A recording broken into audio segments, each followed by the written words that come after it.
March 7, 1945. Late afternoon light filters through the haze over the Rhine at Remagen, where the wide, swift current carries the chill of early spring. The air smells of damp earth and distant smoke from burning villages. On the western bank, American scouts crest a ridge and halt in disbelief. Below them stands the Ludendorff Bridge, its massive steel arches still intact, a dark silhouette against the gray river.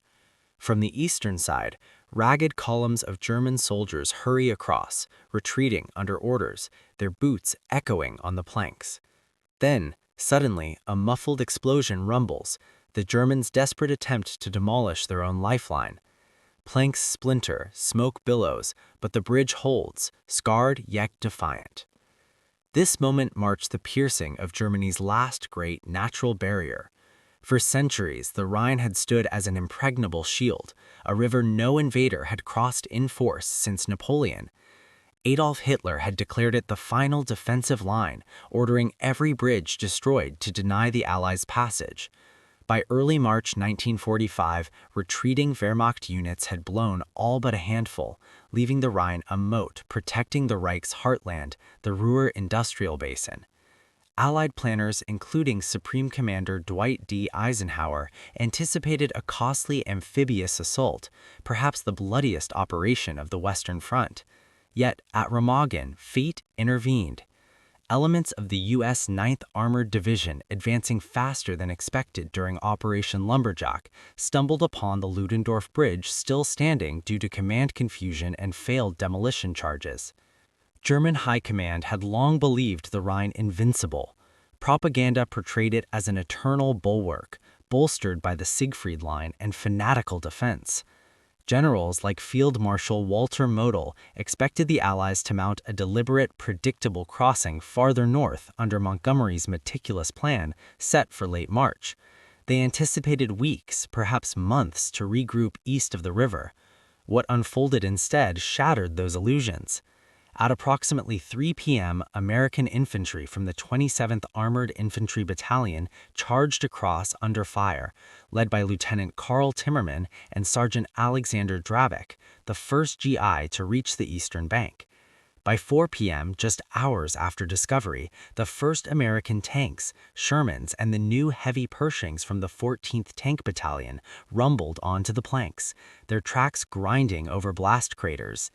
Engineers swiftly cut remaining wires and repaired damage, allowing a steady flow of armor and troops. What the Germans expected was a prolonged stalemate, a chance to consolidate forces and inflict crippling losses on assault boats. Reality delivered swift humiliation. Hitler flew into rage upon learning of the capture on March 8th, as reported by Chief of Staff Alfred Jodl. He ordered flying courts-martials. 5 officers, including those responsible for the bridge, faced execution for perceived failure. Post-war accounts from surviving German commanders echoed the shock. "Remagen killed us," they repeated, acknowledging how the unexpected breach disrupted defenses and accelerated collapse. Over the next 10 days before the damaged bridge finally buckled on March 17th under cumulative strain and bombardment, more than 25,000 American troops in hundreds of vehicles poured across, establishing a bridgehead that expanded relentlessly. Captured German soldiers, many from depleted units defending the eastern approaches, encountered something equally disorienting.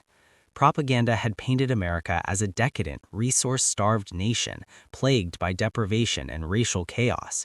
Yet, as prisoners, they received full rations, hot meals, fresh bread, even luxuries scarce in the Reich for years. One recurring symbol emerged in their testimonies: the American chocolate bar. Hershey's tropical bars, dense and sweet, issued routinely in K-rations and shared casually by GIs. To men subsisting on ersatz bread, watered soup, and occasional canned horse meat, these bars represented unimaginable plenty. German POWs later recalled the first taste, rich, creamy cocoa melting on the tongue, as a revelation. Some wept. Others traded heirlooms for more. Cigarettes, another staple in American pox, flowed freely too, contrasting sharply with the Wehrmacht's meager 6 per day, often of poor quality. This chocolate bar became a quiet emblem of American abundance, born of a vast industrial democracy unscarred by total war on its soil. Factories in Pennsylvania turned out millions, fueled by secure supply lines across an ocean the Luftwaffe could not contend. For German troops indoctrinated in scarcity as a virtue of the Aryan struggle, it exposed the hollowness of National Socialist promises.